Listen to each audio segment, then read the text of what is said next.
Beaucoup de personnes se sont vues dans des songes en train de prophétiser et le lendemain matin, ils ont commencé de ministère. Ça, c'est vrai. Alors qu'entre le temps où Dieu se révèle à vous et le temps où vous devez accomplir votre mission, il y a un temps de consécration. Mais écoutez très bien, lorsque Dieu veut bâtir un immeuble, il descend dans les fondations. Vous vous posez la question pourquoi jusqu'à présent vous ne faites pas tel comme votre voisin. C'est parce que votre immeuble est peut-être plus grand que votre voisin. Exactement. Dieu prend le temps de bâtir vos fondations avant d'élever les meilleurs. C'est là que Dieu va me dire la phrase qui va totalement changer mon existence. Dieu me dit, une chose qui prouve que tu as vraiment reçu une mission de Dieu, c'est que la mission dépasse toujours son porteur. Si vous avez une mission maintenant, vous êtes au-dessus de cette mission-là. Vous êtes plus grand que votre mission. Ce n'est pas une mission, c'est un... Vous savez pourquoi vous avez de mauvaises pensées? C'est parce que votre pensée n'est pas remplie de la parole de Dieu. À chaque fois que le monde spirituel voit dans une partie de votre vie qui est vide, il essaiera toujours de remplir ça. Ouais, de combler cela. Et vous êtes dans une génération où votre foi est mise en rude et vous êtes appelé à rester fidèle, à aller contre-courant que les gens de votre génération. Mais vous ne pouvez pas le faire si vous n'avez rien à faire. La dernière fois que j'ai été attaqué dans mon sommeil par le diable, physiquement, c'était en 2021. Okay. Je lui ai dit que ce soit la dernière fois que tu touches encore à ma vie. Le jour où tu essaieras, ton royaume sera en débandade. Depuis lors, il n'est plus jamais revenu. Wow. J'écoute les gens qui disent que j'ai haï ça, mon sommeil, mon songe et tout, mais je n'ai plus jamais revu le diable. La Bible me déclare, résistez-les et il fuira loin de vous. Exactement. Il est possible de vivre toute une année sans le diable. Ouais, c'est possible. Et il n'y a aucune personne qui influencera le jour s'il ne sait pas comment se mettre à genoux la nuit. Jésus-Christ s'est levé à l'aube pour aller chercher Dieu. Et la journée, il disait quoi? C'est que je fais, je ne le vois pas de moi, mais de mon Père. Je veux faire le Père. Il a vu. C'est-à-dire que tout ce que Jésus faisait, c'est la répétition de ce que le Père a fait dans les secrets. Exactement. Est-ce que tout ce que vous faites, vous l'avez vu faire Dieu dans les secrets? Wow, ça c'est une bonne question ça.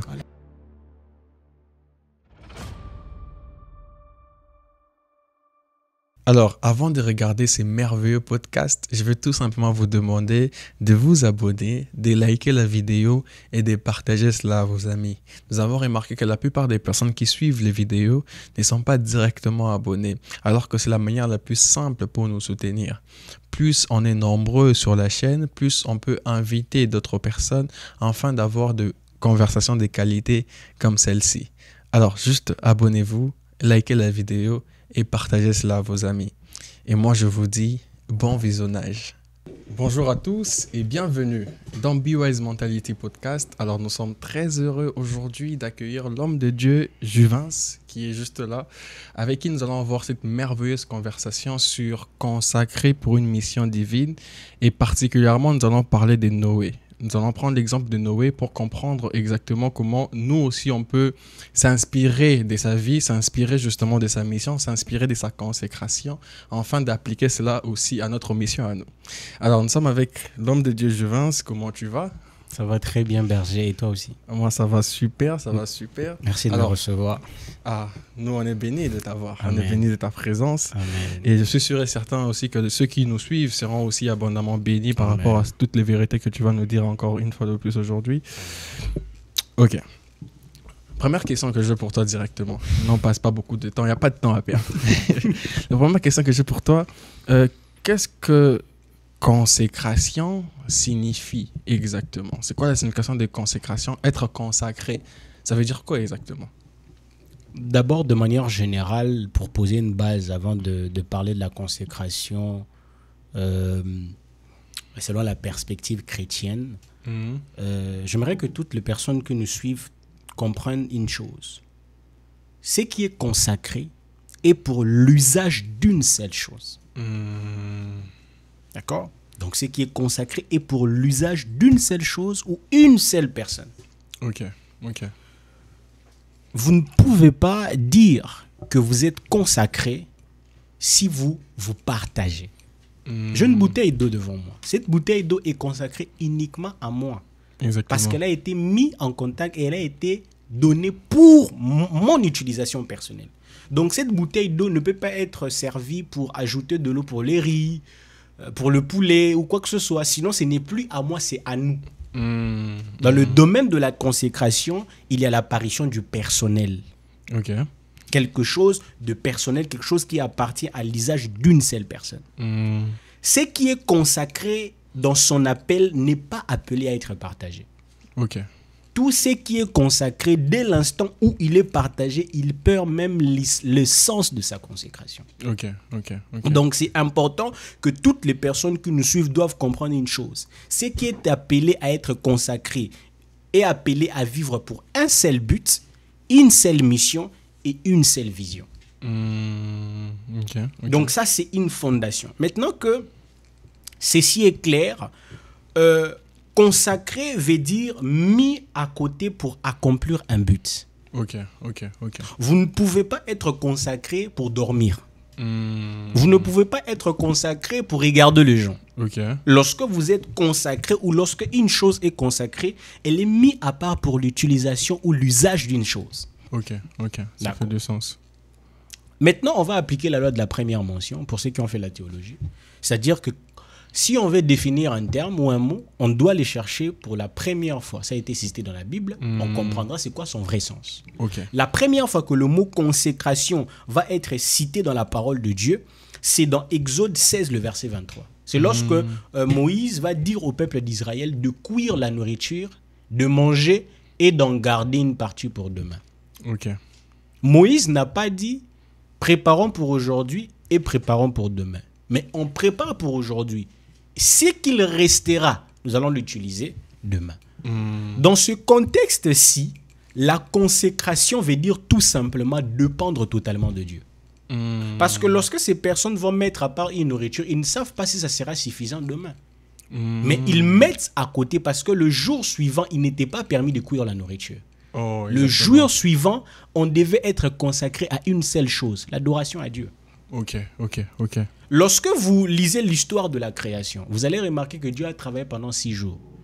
Et c'est la première fois que le mot consacré va apparaître dans la Bible. Il dit il consacra le 7e jour. Et il se reposa de son œuvre. Tout, écoutez très bien, le signe d'une personne qui est appelée, c'est que cette personne n'est pas agitée. Cette personne est dans le repos. Parce que c'est consacré, c'est de dépendre à Dieu. Celui qui se consacre dit que c'est par toi et pour toi que je suis capable de le faire. Maintenant que cela est clair, j'aimerais dire à toutes les personnes qui nous suivent, la vie est trop exigeante. On a des responsabilités, tout le temps on doit faire des choses. Et c'est là au fait que vous devez comprendre la raison pour laquelle plusieurs personnes s'épuisent, c'est parce qu'ils ne se consacrent pas. Parce qu'avec les exigences de la vie, le monde spirituel a créé, ou Dieu a créé un système qu'on appelle consécration pour qu'on soit tout le temps renouvelé. Ok. Ça fait du sens. Marc 1, le verset 35. Pour ceux qui sont en train de nous suivre, vont les lire. J'ai compris que le résultat dans la vie, ce n'est pas autre chose que la conséquence d'une consécration totale à Dieu. Les personnes qui ont les résultats dans le ministère, ce ne sont pas des personnes qui travaillent dur. Les personnes qui ont des résultats dans le ministère, ce ne sont pas des personnes qui sacrifient beaucoup. Mais ce sont des personnes qui se consacrent totalement à Dieu. Parce que celui qui se consacre à Dieu dépend de Dieu. En tout cas, waouh. Merci pour cette définition en long et en large. Comme ça, on comprend bien c'est quoi consécration, c'est quoi être consacré, justement. Et nous sommes en train de parler de Noé ici. Comment est-ce que Noé a démontré cette consécration par rapport à sa mission à lui? C'est ça la question que je te pose. N'oublions surtout pas que dans le cas de Noé, Noé est allé tout simplement au contre-courant de sa génération. Nous sommes bien évidemment dans Genèse 6, 4 à 6. Personne ne me dira que la société de Noé à l'époque, c'est moins pire que la nôtre. La société de Noé est très pire. C'est la seule société qui a fait repentir Dieu de sa création. Waouh, c'est vrai quand même. La seule société qui a fait dire à Dieu, qui a fait regretter Dieu d'avoir créé l'homme. C'est dans ce contexte-là, au fait, que Noé est en train de vivre. Et c'est dans ce contexte-là que Noé va démontrer sa consécration. C'est pourquoi vous ne pouvez pas dire que vous êtes consacré à Dieu si vous n'allez pas au contre-courant de votre génération, au contre-courant de votre environnement. Toutes les personnes qui sont consacrées n'auront pas le même comportement et la même manière de faire que tout le monde. Parce que je dis dès le départ que la consécration, c'est mettre à part pour l'usage d'une seule chose. Si vous faites comme tout le monde, vous agissez comme tout le monde, c'est une preuve que vous n'avez pas de consécration. Et j'aimerais parler ici au ministre de Dieu. Il y a des gens qui dirigent leur ministère par rapport à la température du ministère voisin. Okay. Quand ils voient que là-bas, il y a eu des activités, il y a eu beaucoup de gens, ils aiment bien ce genre d'activités et aussi ils organisent cela. Ça, ce n'est pas un ministère qui est consacré à Dieu, c'est un ministère qui est consacré pour la gloire de l'homme de Dieu. Okay. Donc, c'est important de comprendre que dans le contexte de Noé, Noé a démontré sa consécration en allant tout simplement à la contre de gens de son époque. Et vous savez, la différence entre Noé et ses peuples, c'est que ses peuples s'est consacré au mal, alors que Noé s'est consacré à sa mission. Résultat, les déluges a tué qui? Ok. C'est vrai, ouais. Les déluges a tué le peuple, mais Noé vécu. Pourquoi? Parce que Noé, tout simplement, s'est consacré dans la période où il était en train de préparer et de se consacrer pour sa mission. Vous ne savez pas, vous n'avez aucune idée de ce qui vous attend demain. La consécration, c'est les bouées de sauvetage des choses qui arrivent dans le prochain temps. Toutes les personnes qui se consacrent sauront résister aux tentations du temps dernier. Donc Noé a démontré sa consécration tout simplement en allant contre-courant que les gens de sa génération. Ok, ça c'est très bon. Aller en contre-courant de sa génération, c'est pas toujours évident, c'est pas toujours facile. Bien sûr. Mais c'est ça justement qu'il faut faire. C'est ça qu'il faut faire. Mais nous sommes en train de parler des consacrés pour la mission. Consacré pour la mission, il y a aussi le mot mission qui est là. Moi, je veux te poser la question pour savoir comment est-ce qu'on sait savoir c'est quoi ma mission justement. Parce qu'on est tous appelés à quelque chose. Si Dieu nous a envoyés sur terre, c'est parce que nous sommes appelés à faire quelque chose. Mais comment est-ce que justement on sait reconnaître l'appel de Dieu et on sait reconnaître la mission que Dieu nous a envoyée par rapport à nous? Je vais donner une indice pour toutes les personnes qui veulent savoir s'ils sont appelés, s'ils ont une mission, je vais dire. Si vous êtes dans un environnement et vous pensez différemment que les gens de cet environnement, vous voyez ce qu'ils ne voient pas. Vous remarquez qu'il y a un problème, mais les autres ne s'en soucient pas. C'est un signe que Dieu est en train de vous donner une mission. Ok. Ça, c'est de manière très basique. Vous êtes dans un environnement, vous dites, mais pourquoi dans cette église on n'évangélise pas? C'est parce que votre mission, c'est de le faire. C'est d'inclure ou d'amener le vent de l'évangélisation au sein de l'église. Exactement. C'est comme ça que Dieu va aller donner la mission à certaines personnes. Mais l'appel qui est sur votre vie, vous n'allez pas directement la vivre à l'instant où ça naît au-dedans de vous. Entre le temps où Dieu se révèle à vous et le temps de l'accomplissement au fait de votre mission à la consécration. Okay. Beaucoup de personnes se sont vues dans des songes en train de prophétiser et le lendemain matin, ils ont commencé de ministère. Ça, c'est vrai. Alors qu'entre le temps où Dieu se révèle à vous et le temps où vous devez accomplir votre mission, il y a un temps de consécration. Et c'est pendant cette période-là, au fait, que Dieu va aller préparer beaucoup de personnes. Voyez l'histoire des disciples, les Paul, les Pierre et même tous les hommes de la Bible. Toutes ces personnes ont une caractéristique. Ces personnes-là, il y a eu toujours un temps avant qu'ils comprennent qui ils étaient. Avant qu'ils accomplissent, au fait, leur mission. Toutes ces personnes-là, avant d'accomplir leur mission, ils ont fait des temps dans la consécration. Exactement. Ouais. Je ne dis pas que non, les bons temps de la consécration, c'est 10 mois, c'est 4 ans, c'est 10 ans, ça dépend de votre appel. Mais écoutez très bien, lorsque Dieu veut bâtir un immeuble, il descend dans les fondations. Vous vous posez la question pourquoi jusqu'à présent vous ne faites pas tel comme votre voisin. C'est parce que votre immeuble est peut-être plus grand que votre voisin. Exactement. Dieu prend le temps de bâtir vos fondations avant d'élever les murs. Ça c'est vrai, ça c'est vrai. Ça c'est vrai. Il y a même une phrase que je dis souvent, c'est que Dieu, avant de travailler par nous, commence d'abord à travailler en nous. Donc c'est très important, c'est travail intérieur. Parce que c'est ça justement qui va te permettre de résister lorsque les tentations vont venir, lorsque les vents vont venir, lorsque l'épreuve du feu va venir. C'est ça justement qui va te permettre de résister. Et j'aime bien comment est-ce que tu expliques cela. J'aime vraiment bien. Et Ok, on parle d'une mission, mais il y a certaines personnes qui ont reçu des missions qui paraissent un peu comme impossibles, qui paraissent très difficiles, qui paraissent très compliquées, un peu comme Noé. On lui demande de construire l'arche. L'arche, en ces moments-là, voilà. Si même on me demande de le faire maintenant, déjà, ça serait compliqué, mais j'imagine encore à l'époque comment est-ce que c'était compliqué pour lui. C'était une mission qui paraissait presque impossible. Mais comment réagir lorsqu'on a ces genres de missions? Parce qu'il y a des gens qui nous entendent qui ont déjà reçu de la part de Dieu une mission, mais c'est pas facile. Ça demande beaucoup de moyens, ça demande beaucoup de choses pour accomplir cela. Comment est-ce qu'on réagit pour accomplir cette mission qui paraît presque impossible? Je suis né dans une ville très lointaine de mon pays. Ok. Je suis né dans la pauvreté. La première maison qu'on a construite, on était nous-mêmes les maçons parce qu'on n'avait pas d'argent. Ok. Mais malgré que je faisais cela, j'avais un appel. Après, on grandit, on rencontre Dieu. Un jour, Dieu me dit, tu gagneras pour moi 70 millions d'âmes. Waouh. Waouh. Écoute, j'ai même pas $1000 dans mon compte à l'époque. Comment je fais pour aller atteindre 1000 personnes? C'est là que Dieu va me dire la phrase qui va totalement changer mon existence. Dieu me dit, une chose qui prouve que tu as vraiment reçu une mission de Dieu, c'est que la mission dépasse toujours son porteur. Si vous avez une mission maintenant, vous êtes au-dessus de cette mission-là. Vous êtes plus grand que votre mission. Ce n'est pas une mission, c'est un service. Ok. Beaucoup de personnes classent les chaises dans l'église, pensent que c'est ça une mission. Non. Classer les chaises à l'église, c'est un service que vous faites. Ce n'est pas une mission. Alors, j'aimerais parler à toutes les personnes qui semblent croire que leur mission est impossible à réaliser parce que cela est trop grand, c'est dans les superlatifs. J'aimerais leur dire une chose. Lorsque vous vous sentez et que vous voyez que votre mission est plus grande que vous, activez les yeux de votre foi. La Bible dit ne marchez pas par la vue, mais marchez par la foi. Cela veut dire qu'au-delà d'une substance qui est en nous, la foi est aussi un style de marche. La foi, c'est aussi la manière dont tu marches.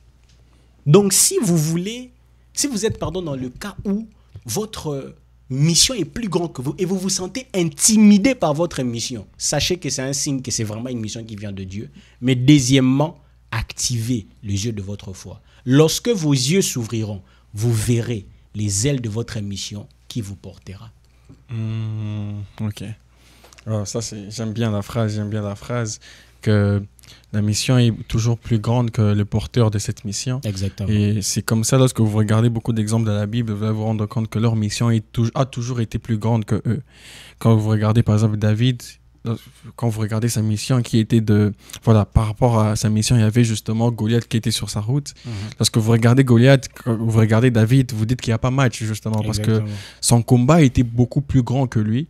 Mais c'est comme ça que Dieu donne justement la mission pour faire en sorte que tu sois toujours focalisé vers lui.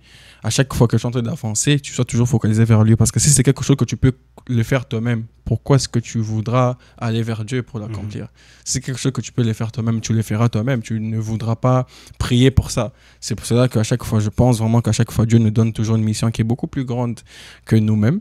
À chaque fois que nous sommes appelés à le faire, nous recourons toujours vers lui. C'est aussi une manière de Dieu de faire en sorte que nous soyons toujours attachés à lui. Exactement. Il ne veut pas nous perdre sur la route, que voilà, tu commences à faire des choses par toi-même. C'est pas ça l'idée de Dieu, justement. En tout cas, nous sommes bénis par rapport à cela. Et tu as parlé au début, tu as dit être consacré, c'est aller à l'encontre des autres, aller à contre-courant. Tu as dit, voilà, prendre une direction qui n'est pas celle que tout le monde prend. Mais justement, comment est-ce qu'on peut rester juste, on peut prendre cette route avec la manière dont les choses se passent maintenant dans le monde? Comment est-ce qu'on peut aller justement en contre-courant avec les défis que nous avons maintenant actuellement? Comment est-ce qu'on peut les faire exactement? Parce qu'on a toujours cette tendance à vouloir se conformer, à vouloir être comme tout le monde, marcher ensemble. Mais aller contre-courant, ça signifie qu'il y aura beaucoup de personnes qui seront contre toi. Il y aura beaucoup de personnes qui ne seront pas d'accord avec toi. Mais comment faire face à cette adversité?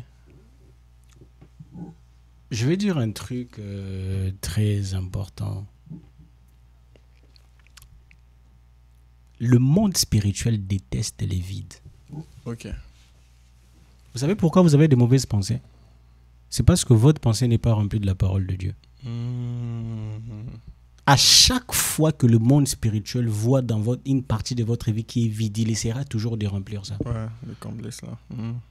Et vous êtes dans une génération où votre foi est mise en rude et vous êtes appelé à rester fidèle, à aller contre-courant que les gens de votre génération. Mais vous ne pouvez pas le faire si vous n'avez rien à faire. C'est pourquoi la première des choses, c'est de découvrir sa mission. Exactement. Parce que c'est la mission qui vous donnera une raison de rester et de résister. Et justement, au fait, d'aller contre-courant que les gens de votre génération. Exactement. Après avoir découvert sa mission, consacrez-vous à votre mission. Le diable ne parle qu'à ceux qui ne font rien. Ça, c'est vrai. Hein? Ouais. La dernière fois que j'ai été attaqué dans mon sommeil par le diable, physiquement, c'était en 2021. Okay. Je lui ai dit que ce soit la dernière fois que tu touches encore à ma vie. Le jour où tu essaieras, ton royaume sera en débandade. Depuis lors, il n'est plus jamais revenu. Wow. J'écoute les gens qui disent que j'ai haï ça, mon sommeil, mon songe et tout, mais je n'ai plus jamais revu le diable. La Bible déclare, résistez-le et il fuira loin de vous. Exactement. Il est possible de vivre toute une année sans le diable. Ouais, c'est possible. Il est possible. Mais, qu'est-ce qui a fait en sorte qu'il parte et qu'il ne revienne plus? C'est parce que lorsqu'il même il est revenu pour guetter, il n'y a plus de l'espace pour lui. Parce qu'il m'a trouvé consacré à ma mission. Mais la dernière, la plus importante. Un jour, le Seigneur m'a dit, Juvence, l'onction peut guérir le malade. Ça peut ressusciter le mort, ça peut ouvrir les yeux des aveugles, mais ça ne te protégera jamais contre le diable. Okay. La seule chose qui pourrait te protéger contre Satan, c'est ton amour pour Jésus. C'est ta manière dont tu t'attaches à Jésus. Beaucoup de personnes se sont laissées tromper par la gloire, se sont laissées tromper par l'élévation, et ils se sont détachés totalement de leur intimité avec Jésus. Résultat, ils sont tombés dans des scandales. Ils sont tombés dans des problèmes sérieux. Pourquoi? Parce que tout simplement, l'onction ne te protège pas. C'est ta manière de t'attacher à Jésus qui te protège des griffes de l'ennemi. Mais aussi une chose très importante, aujourd'hui l'Église manque de personnes de conviction. Ok. Aujourd'hui, il suffit d'appeler une sœur en cours de chemin, de la dire 4-5 mots régulièrement, essayer de l'appeler et tout les restes, elle va oublier les valeurs de sa foi. Il y a même des sœurs qui disent que non, c'est possible aujourd'hui, mais même s'il est musulman, on peut se mettre ensemble, je vais l'évangéliser. Un jour, le Seigneur m'a dit, le mariage n'est pas une campagne d'évangélisation. Ouais, c'est vrai, totalement d'accord. Pour les personnes qui disent comme de Dieu, est-ce que je peux épouser une personne qui ne confesse pas la même foi que moi? Et plus tard, moi je dis, est-ce qu'un poisson peut faire un enfant avec un oiseau? Ça marche pas, c'est impossible. Donc, soyez de personnes de conviction. Parce que plusieurs, en fermant leur bouche, se sont laissés compromettre. Apprenez à défendre ce que vous croyez. Ne gardez pas silence. Parce qu'en gardant silence, vous êtes en train de compromettre votre foi sans le savoir. Vous savez ce que Noé a fait à l'époque? Vous pensez que quand Dieu est venu, il a dit à Noé, Noé trouva grâce aux yeux de l'Éternel et puis c'est correct. Noé a évangélisé. Exactement. Mais personne ne l'a écouté. Ouais, exactement. Personne ne l'a écouté.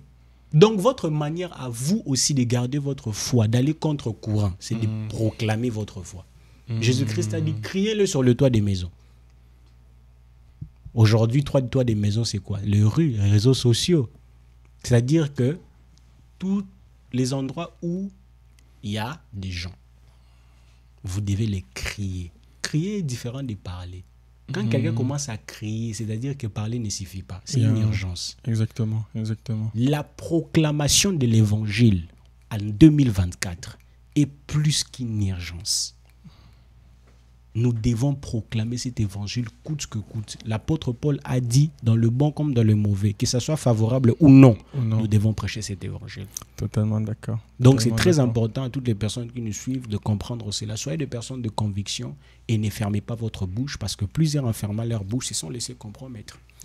Exactement, je suis totalement d'accord avec toi. Surtout au début, quand tu as parlé du vide, c'est vrai. Il y a une phrase que j'ai dit souvent, c'est que c'est en faisant ce qu'il faut faire que tu n'auras pas le temps de faire ce qu'il ne faut pas faire. Exactement. C'est ça que la raison pour laquelle beaucoup de personnes tombent, c'est parce que vous ne faites pas ce que vous êtes supposé faire. C'est pour cela que tu as parlé justement de la mission. Avoir une mission, être consacré pour ta mission et aimer justement le Dieu qui t'a donné la mission. Parce que là, tu es en train de faire quelque chose que tu es supposé faire. Du coup, tu n'auras même pas le temps de regarder à côté, de regarder comment est-ce qu'eux vivent un peu leur vie. Peut-être que ça va t'attirer. Non, tu seras tellement concentré sur ça et tu n'auras pas le temps de faire justement ce que tu n'es pas supposé faire. Tu ne veux pas tomber, tu veux aller dans le sens que Dieu veut que tu puisses prendre.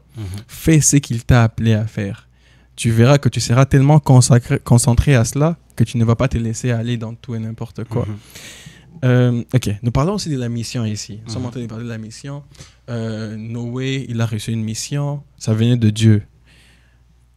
Comment est-ce que nous, on peut savoir que cette mission vient de Dieu? Et ça, c'est mes propres pensées. Ça, c'est les diables. Parce qu'on sait bien que les diables aussi, lorsqu'il vient, il passe aussi des fois par des versets bibliques. Il a tenté Jésus avec justement la parole. Donc, le diable, lorsqu'il nous tente aussi, ça arrive qu'il puisse passer avec la même manière voilà, que ça peut, on peut se dire, on peut confondre justement, est-ce que ça c'est Dieu, ça c'est le diable, ou bien ça c'est nous-mêmes. Comment justement distinguer que cette mission vient de Dieu et cette mission, c'est nos propres pensées ou bien c'est les diables? Pour le cas de Noé, lorsque vous lisez très bien les Écritures, vous allez remarquer que Noé n'est jamais allé vers Dieu. C'est Dieu qui est venu vers Noé. Et c'est le cas de toutes les personnes qui ont été appelées. Ils ont tous un truc en commun, c'est que c'est Dieu qui est venu vers eux.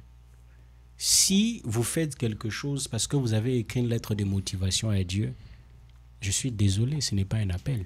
C'est une initiative que vous avez prise. Ok. Et dans ces cas spéciaux, au fait, par rapport à Noé, c'est Dieu qui est venu se révéler, au fait, à Noé. Ok. Ce n'est pas Noé qui allait voir Dieu pour dire « Est-ce que tu ne vois pas que notre société, ça ne va pas? Il faut que tu me choisisses. » Non, c'est toujours Dieu qui vient vers l'homme. Toujours. Plusieurs choses que certaines personnes font aujourd'hui. Ce n'est pas... C'est peut-être vos passions et vos ambitions, mais ça n'a rien à voir avec la mission. C'est pourquoi il ne faut pas confondre vos passions et vos ambitions avec la mission divine. Parce que vos ambitions peuvent ressembler à quelque chose de Dieu. Vos passions peuvent ressembler à quelque chose de Dieu. Alors que ce n'est pas Dieu qui vous l'a demandé directement de le faire. Une tâche que Dieu ne vous a pas donnée n'a rien à voir avec la mission divine. Vous pouvez vous réveiller aujourd'hui. Je ne dis pas que les initiatives sont mauvaises. Dieu aime les initiatives. Exactement. Yeah. Mais Dieu aime les initiatives qui sont conduites par le Saint-Esprit. Vous savez, il y a quelqu'un qui me fascine. Pour les autres, voilà, on parle de lui du mal, bien sûr. Mais moi, il me fascine, c'est Judas. Ok. Judas était à la caisse. Yeah. Lorsque Marie a cassé la vase de parfum qui coûtait très cher, qu'est-ce qu'il a dit? Il a dit non, on pouvait prendre ça et vendre ça et donner aux pauvres. Exactement. Est-ce que ce que Judas a fait, c'est mauvais? Non, c'est pas mauvais en soi. C'était une bonne idée. C'était une bonne idée de prendre et de donner aux pauvres. Mais l'intention. C'est pourquoi je dis souvent aux gens, beaucoup de vos prières ne sont pas exaucées, pas parce que vous n'avez pas la foi. C'est parce que vous avez des mauvaises motivations. C'est parce que vous avez... Dieu sonde mon cœur. Sonde-moi. Il peut distinguer que lorsque vous dites « Donne-moi un mari », c'est pour montrer sur les réseaux sociaux que moi aussi je suis marié. Vous allez sentir maintenant. Moi aussi je suis entré dans ce truc. Non. Dieu ne vous donne pas une voiture pour que vous puissiez vous balader partout et faire montrer aux gens que maintenant je ne prends plus le bus. Oh, toi tu prends le bus. Non. C'est vrai. Non. Dieu juge toujours le pensée de notre cœur. Alors si vous êtes là, vous vous posez la question, est-ce que ce que je fais, c'est vraiment une mission, une ambition personnelle? Posez-vous de bonnes questions. Qui vous a dit de faire ce que vous faites? Et si ce que vous faites est inspiré de l'esprit? Parce que beaucoup de choses que certaines personnes font, ce sont des passions, ce sont des ambitions. Judas avait des ambitions. Regardez sa fin, c'était la mort. C'est un homme extraordinaire, ce type-là. Exactement. Il a tenu la caisse.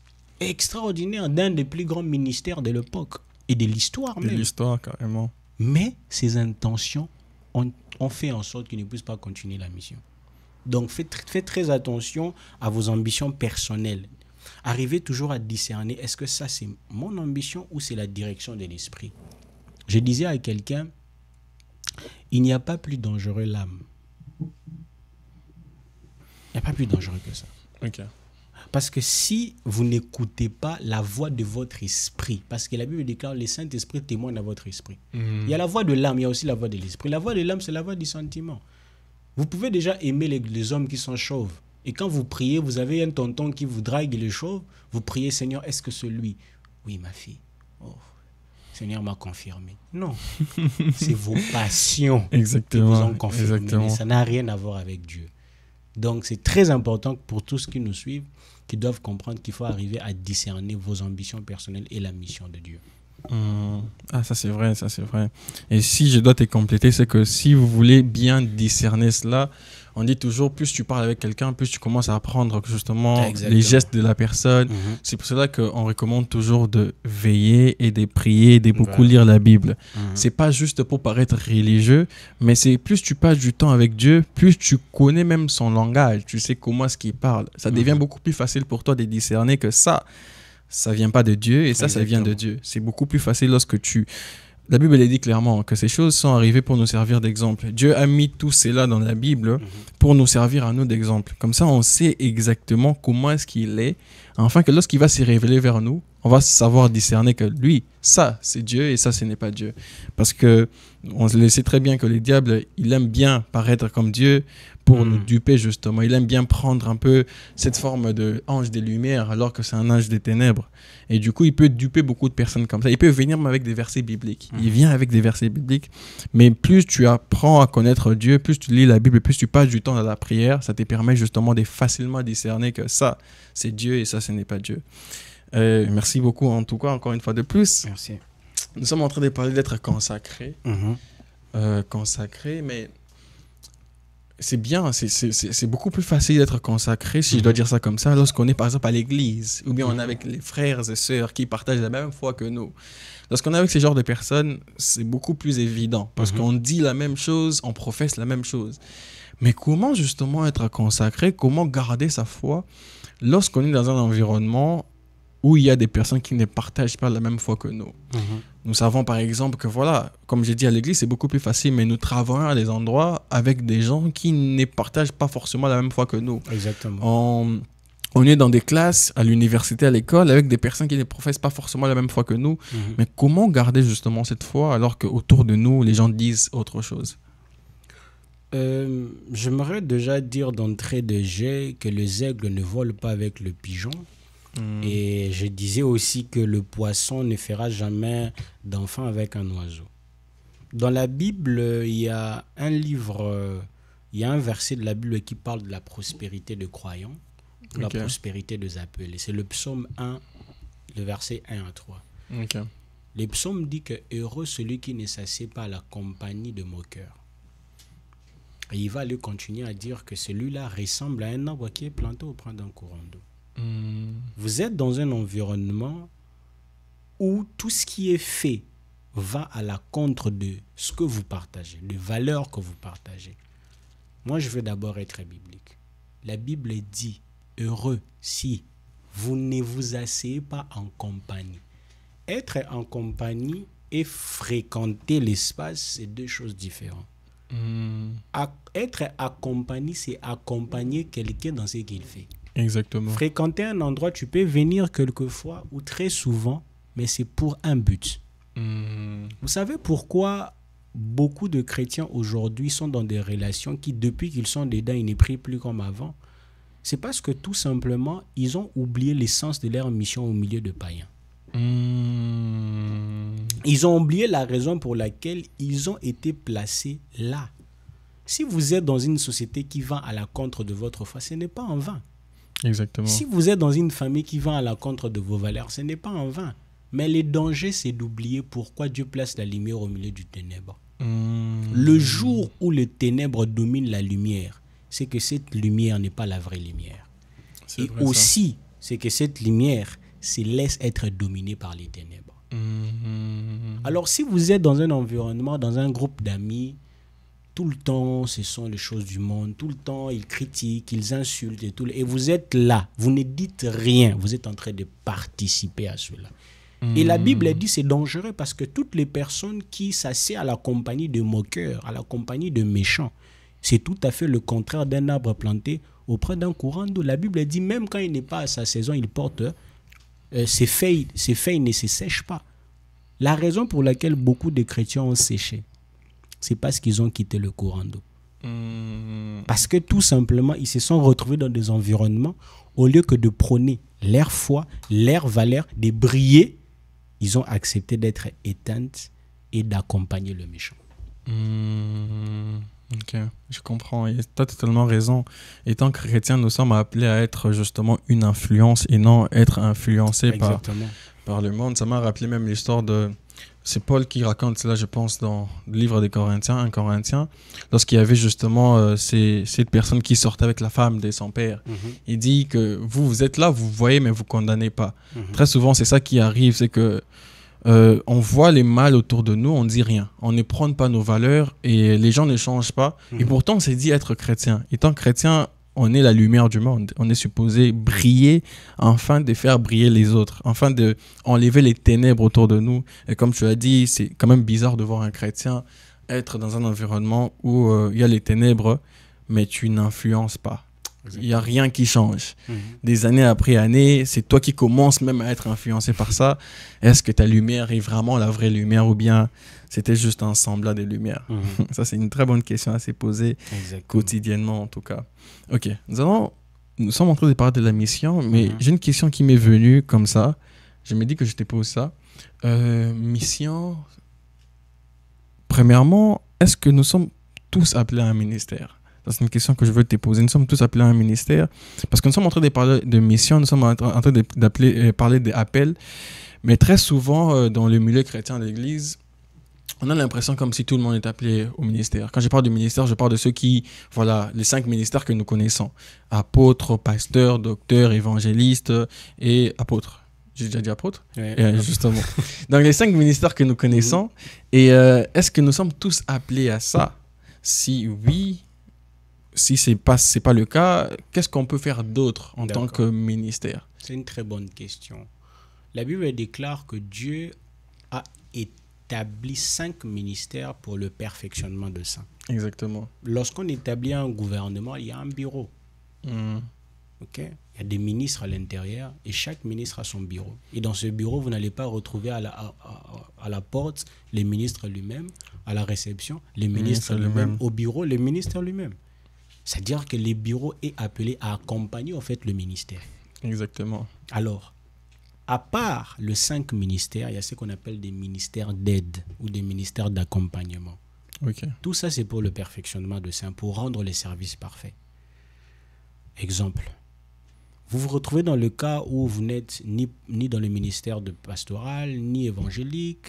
Vous dites que bon, vu que je parle de 5 ministères, moi, ma responsabilité, c'est de venir s'asseoir à l'église, d'écouter la parole et de rentrer chez moi. Non. Chaque croyant a un ministère. Parce que le mot ministère veut dire tâche. De l'instant où vous avez une tâche, ce n'est pas forcément prêcher à l'église. Vous pouvez être à l'église, mais ce que vous êtes en train de faire, c'est de prendre des photos. C'est de nettoyer les toilettes. C'est ce qu'on appelle ministère. C'est là que je vais signaler une chose très importante. Et on confond ça. Il y a une différence entre le ministère et la mission. Le ministère, c'est votre service auprès de croyants. Alors que la mission, c'est votre service dans le monde. Ça, c'est très important. C'est pourquoi lorsqu'on dit consacré pour une mission, c'est très important. Je ne parle pas de l'église directement. Je parle du monde là où nous sommes. Alors que le ministère, ce n'est pas ce que tu fais dans le monde, c'est ce que tu fais au milieu de croyants. C'est ce qu'on appelle ministère. Donc tu peux être là, toi tu es dans l'intercession. Tu es dans le ministère de l'intercession. Ta tâche est d'intercéder. Donc, si vous êtes là, vous n'êtes pas appelé aux 5 ministères, ce n'est pas un problème. Mais vous êtes appelé à un ministère. Et vous pouvez être parmi les ministères d'aide. Exemple, je prends un exemple comme ça pour encourager quelqu'un. Moi, je suis appelé dans le ministère. Je l'ai connu, ça fait des années. Je suis appelé dans le ministère d'évangélisation. Je suis évangéliste de ministère. Après, il y a plusieurs grâces qui m'accompagnent. Mais, avant d'entrer dans le plein exercice de cela, je servis l'un de mes frères hommes de Dieu. Je portais son sac, je touchais son mouchoir. Je me rassurais que son service se passe bien. Donc, j'étais là pour qu'il ne s'inquiète pas de là où il a déposé sa veste. C'est un ministère. Exactement. Parce que j'étais en train d'accompagner un ministère apostolique, parce que c'est un apôtre. Je l'accompagnais à faire sa mission. En ce moment-là, je n'étais pas dans les 5 ministères, mais j'étais dans les ministères d'aide. Parce que je lui rendais service. Je faisais le protocole de l'homme de Dieu. Ok. Donc, vous pouvez vous retrouver dans le même cas. C'est pas tout le monde qui est appelé à être derrière le micro. Les micros, ce n'est pas toujours sur la chair. Les micros, c'est aussi dans les départements de l'évangélisation. Pour toutes les personnes qui sont dans le département de l'évangélisation, excusez-moi, j'aime l'évangélisation. Vous dites que non, mais donne pas la chair à l'église. je vais vous donner une astuce. Vous voyez, chaque coin de rue est une estrade. Exactement. Commencez là. Exactement. Commencez là et vous verrez ce que Dieu va faire avec vous. Parce que le ministère, ce n'est pas la chair. La chair, c'est pas ça le ministère. C'est le service que vous faites. Voilà. Yeah, ça c'est très très bon. Ça c'est très bon. J'ai beaucoup aimé ton exemple à la fin. C'est que tu n'as pas besoin de monter sur la chair pour parler de Jésus. Tu n'as pas besoin de monter sur la chair pour gagner des âmes. Tu es dans les départements d'évangélisation. Et même si tu n'es pas dans les départements d'évangélisation, nous sommes tous appelés à évangéliser. Et tant que chrétiens, nous sommes tous appelés à gagner des âmes, justement. Tu peux parler de Christ autour de toi. Tu peux parler de Christ sur tes réseaux, partout où tu y es, justement. Tu peux parler de Christ et tu verras que les gens seront sauvés. Ça sera ça, ton micro, justement. Tu n'as pas besoin forcément de l'estrade, de la chair et tous les restes. Non, tu n'as pas besoin forcément de ça. Et c'est même lorsque tu es fidèle dans ces peu de choses-là que Dieu va te confier des plus grandes. Tu veux prêcher devant les gens, tu veux toutes ces histoires-là. Dieu peut te le donner, mais est-ce que tu es fidèle avec le peu qu'il t'a déjà donné? Il t'a donné un groupe d'amis, est-ce que tu parles à ces groupes d'amis? Le peu qu'il t'a donné là, est-ce que tu es fidèle dans ça? Tu veux de grandes choses alors que tu n'es même pas fidèle dans de petites choses. Exactement. Et voilà, nous sommes beaucoup bénis en tout cas. Et nous allons parler maintenant de la prière. On parle de la mission, mais la prière, c'est quoi maintenant le rôle de la prière dans la consécration? Vous savez que lorsque tu as une mission, ça vient avec les engagements, les responsabilités. Les gens n'ont plus forcément le temps pour prier. Les gens commencent à donner toutes les raisons que possible, que voilà, moi j'ai plus le temps de prier. Qu'est-ce que tu peux dire à ces personnes-là, justement? Je suivais en tout cas un podcast que tu as tourné avec mon frère Joseph. Il a dit, Dieu te veut plus avec lui que dans le service. Vous devez comprendre une chose. La mission est importante, mais pas plus que le temps que vous passez avec celui qui vous a donné cette mission. Ça, c'est vrai. Beaucoup de personnes aujourd'hui trouvent des raisons pour ne plus prier. Non, le ministère, il y a trop de choses à faire et tout. Je prie vraiment je suis fatigué, mais bon, j'ai un temps une fois la semaine et tout. D'accord, je comprends. Nos responsabilités sont différentes. Mais vous ne devez jamais sacrifier votre intimité avec Jésus au dépens de votre mission. C'est vrai. Vous ne pouvez pas permettre cela parce que beaucoup d'intimités ont été détruites à cause de la consécration excessive à la mission, à la tâche de Dieu. Il n'y a personne qui se soucie autant d'âmes que Dieu lui-même.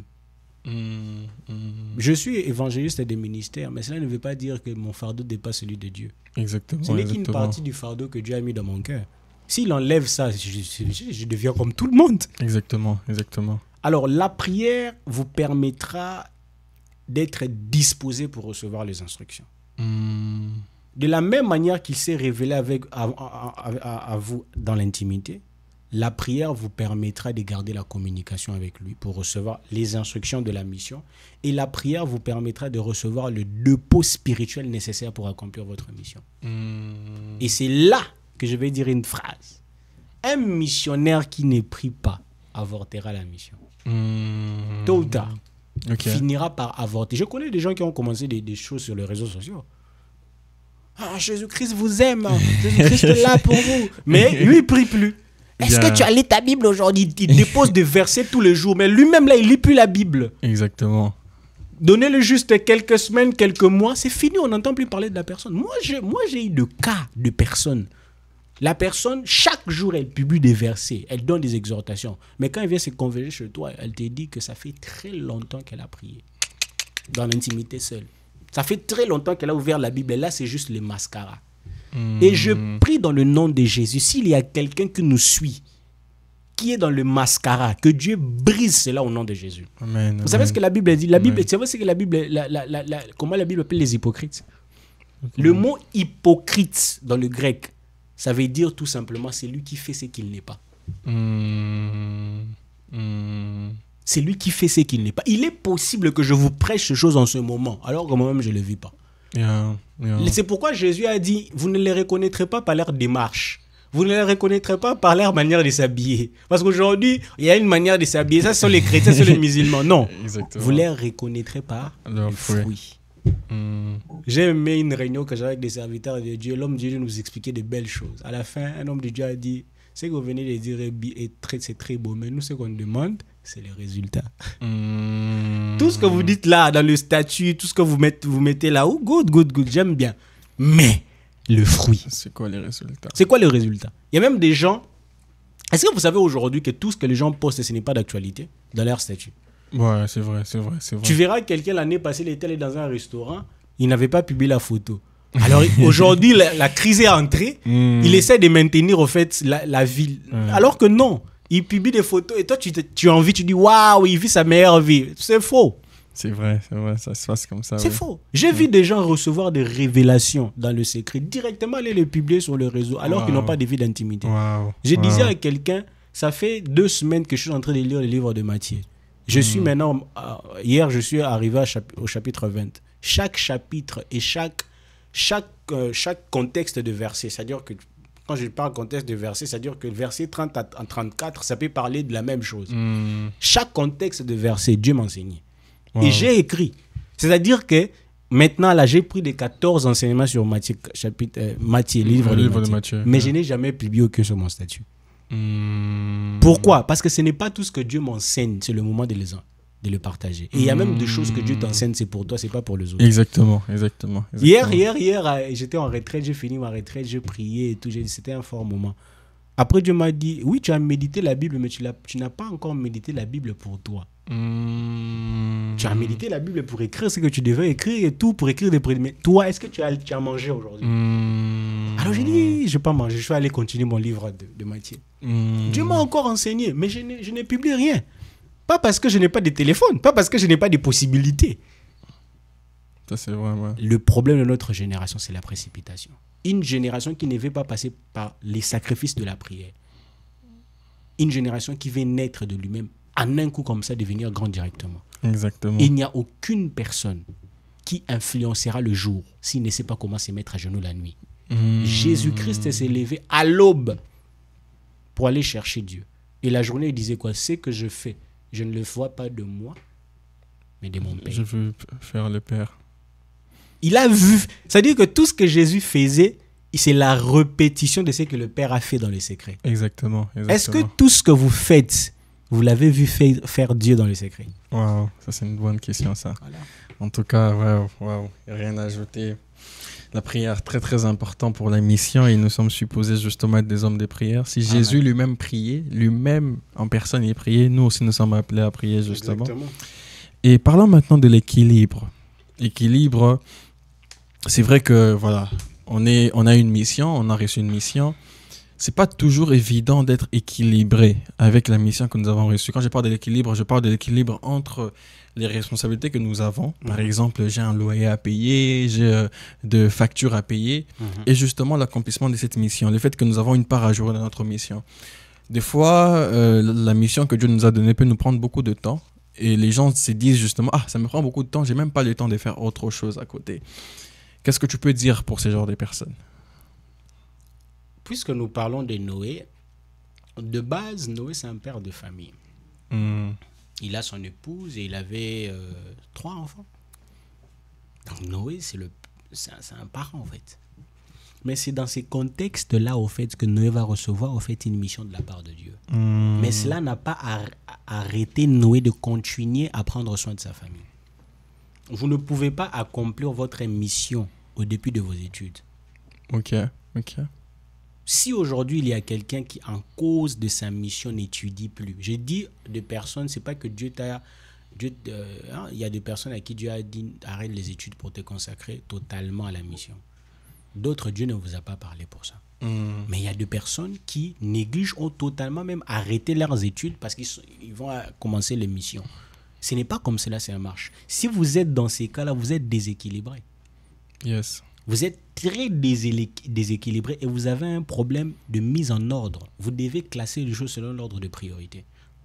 Et toutes les personnes qui sont en train d'accomplir leur mission, ils ont aussi la possibilité de travailler.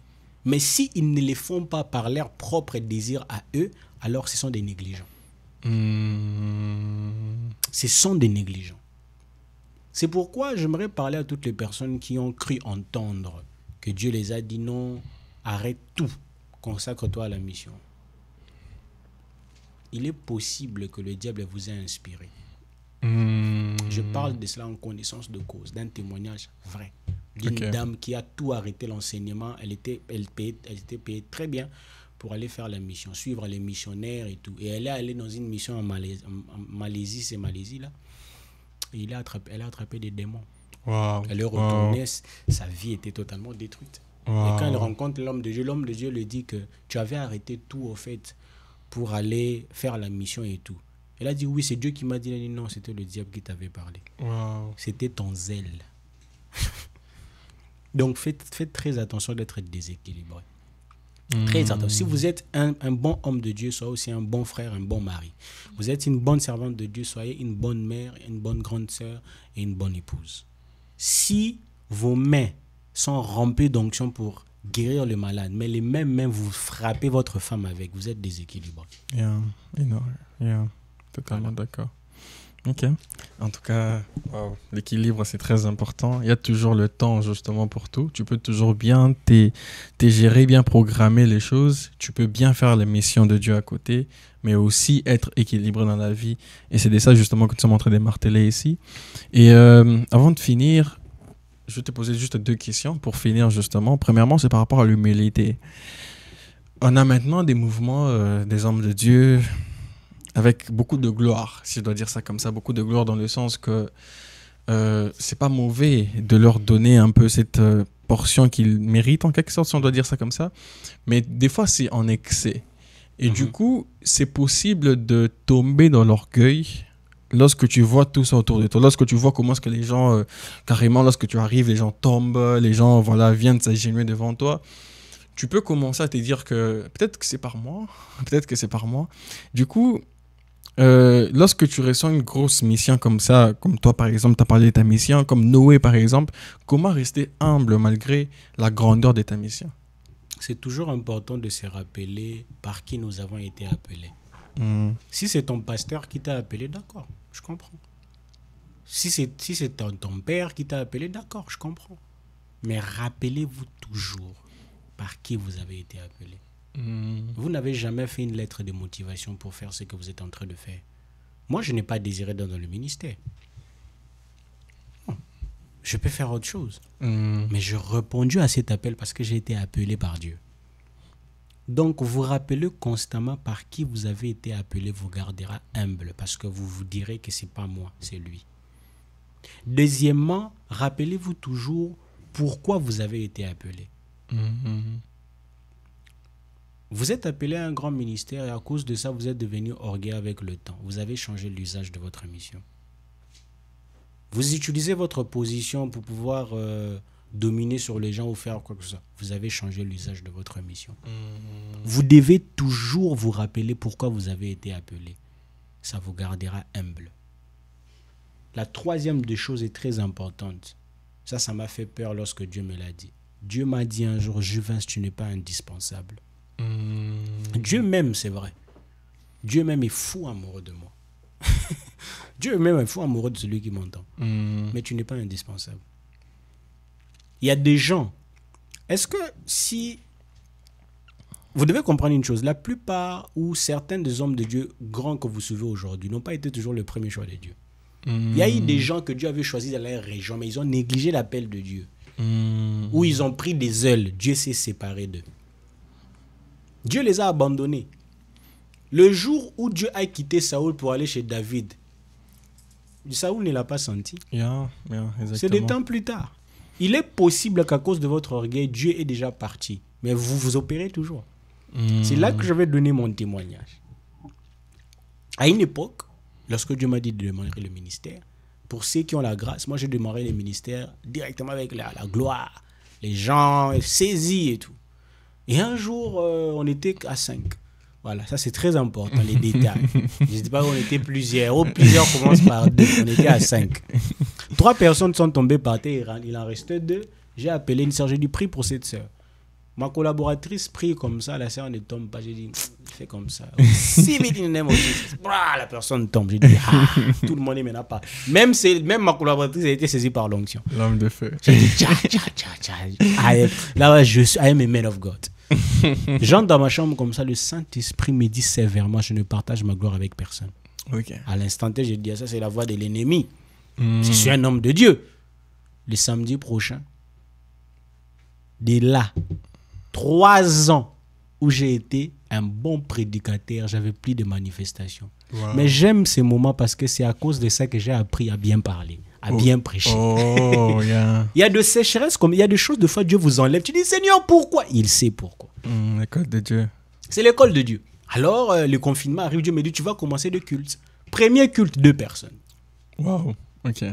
Quelques mois après, les quartiers commencent à venir. Le branamiste ici, les gens qui étaient en vacances commencent à venir. Je commence à organiser des cultes de puissance, des cultes de gloire, de foi et tout le reste. Un jour, je dis aux gens, je prêchais sur la foi.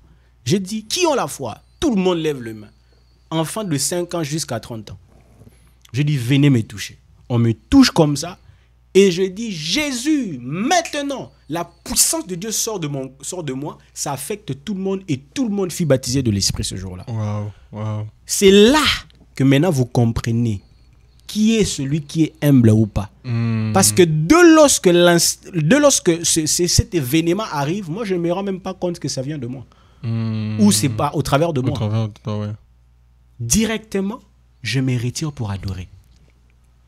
Parce que l'un des signes qui prouve que la gloire de Dieu agit avec vous, et ça n'a pas changé votre caractère, c'est que la gloire que vous portez affecte votre propre vie. Parce qu'aujourd'hui, il y a des cultes, on pense que les hommes de Dieu pensent que les cultes, c'est pour les gens. Quand on dit, oh, priez les hommes de Dieu, c'est pas pour eux. Et ils ont beaucoup prié. Alors la gloire descend. Et puis à la fin du culte, on vient me voir, on me dit, pendant que tu étais à genoux, là, on venait te toucher, mais on était projeté de 3 mètres. Wow. Lorsqu'ils ont dit ça et tout, j'étais comme, ah d'accord, gloire à Dieu. Je suis rentré à la maison. C'est une semaine plus tard que je me suis rendu compte que Dieu a restauré la puissance dans mon ministère. C'est pour dire quoi? Mourrez à vous-même. C'est la seule solution. Wow. J'aime un de mes frères qui dit, mourir à soi-même, c'est la seule solution. C'est vrai. Un cadavre, même quand on les gifle, il ne sent pas rien. Exactement. Même quand on l'insulte, il ne sent rien. Le problème de beaucoup des hommes de Dieu, c'est que leur chair, c'est trop vivant. Moi-même, moi, tout le temps, moi, d'ailleurs, moi. Vous êtes très, très, très vivant. Est-ce que je peux faire une confession? Non, vas-y. Pendant que tu me poses des questions, et surtout des questions qu'on n'a pas prévues, tu sais ce que c'est qui se passe? Dis-moi. Je dis, Saint-Esprit, aide-moi. Je ne dépends que de toi. Je ne dis pas que je maîtrise mon sujet. Attention, moi je maîtrise mon sujet. Je dis, Saint-Esprit. Peut-être que tu ne le verras pas dans mon expression faciale. À l'au-delà de moi, j'avais presque de larmes. J'ai dit, Holy Ghost, ce n'est pas moi. Parce que quoi? Je suis capable de m'appuyer sur mon expérience pour répondre à tes questions, mais je ne le fais pas. Parce que je ne veux pas m'enorgueillir de la connaissance que Dieu m'a donnée. Exactement, ça c'est bon, ça c'est très bon. J'ai dit, Saint-Esprit, s'il te plaît, aide-moi à répondre à cette question. Même quand je préparais ce moment, toutes les questions que tu m'avais envoyées, j'ai prié, j'ai dit, Saint-Esprit, 16 questions, 12 questions, mais ça c'est un examen. Les Juvens d'avant allaient dire quoi? On va taper ça rapidement là, ça va pas traîner. Il y a des hommes de Dieu comme ça, ils le suivent, ça. Exactement, il y a des chrétiens comme ça, on va taper ça vite fait. Sans allez, préparation, on va bouger ici, dit, sans préparation. Bon, question 1, s'il ne comprend pas, il demande à ChatGPT, fais-moi un peu. Oui. Il est possible que je sois ici, pourtant que ce sont les réponses de ChatGPT. Ah ouais, c'est vrai, j'ai même oublié cette option-là. Il y a tout. Papa, toutes les questions que tu m'as posées, on peut mettre ça maintenant sur ChatGPT, on aura les réponses. Il va nous... Et puis, je vais lui dire, vraiment, soit dans le contexte de Noé. Ça, beaucoup plus précis. Sois plus précis. Je disais un homme de Dieu. Est-ce que tu sais qu'il y a des hommes de Dieu aujourd'hui qui écrivent des prédications de ChatGPT? Oh, ça c'est fou ça. Wow. Ils donnent des enseignements de ChatGPT. Wow. Et c'est possible. C'est vrai, c'est vrai. Donc à chaque fois que tu me posais des questions, et lorsque j'ai reçu tes questions, je te jure que tu sais que j'ai jeûné à sec. Wow. Gloire à Dieu. C'est pas pour m'enorgueillir, c'est pour aider quelqu'un. J'ai pas mangé de la journée. J'ai pas bu de la journée. Je suis resté dans ma chambre en train d'entendre la voix de Dieu. De 11h jusqu'à 18h. Wow. Et bizarrement, les réponses sont seulement venues à 18h. Parce que si ça vient à 12h, je peux couper les jeûnes. Ouais, exactement. Comme pour dire, Dieu voulait me dire que ce n'est pas d'abord pour ces questions que tu es ici. C'est pour moi. Papa, l'humilité, c'est beau. C'est succulent. Tu as la gloire, mais tu es humble. Qu'est-ce que Jésus a dit? Si tu entres dans une fête, n'aie pas t'asseoir devant. Assieds-toi derrière. Attends que le protocole vienne te chercher. Si tu le fais de toi-même, le protocole te dira la place là, c'est pas à toi, lève-toi. Tu seras ridicule. Ouais, exactement. L'humilité, ça rend beau. L'orgueil, ça rend mauvais. L'orgueil ridiculise. Hein? Exactement. Si seulement c'était les sujets du jour. Bref. Sûrement on t'aura aussi par rapport à ça. Je sens qu'il y a beaucoup de choses que tu dois nous dire par rapport à ça encore.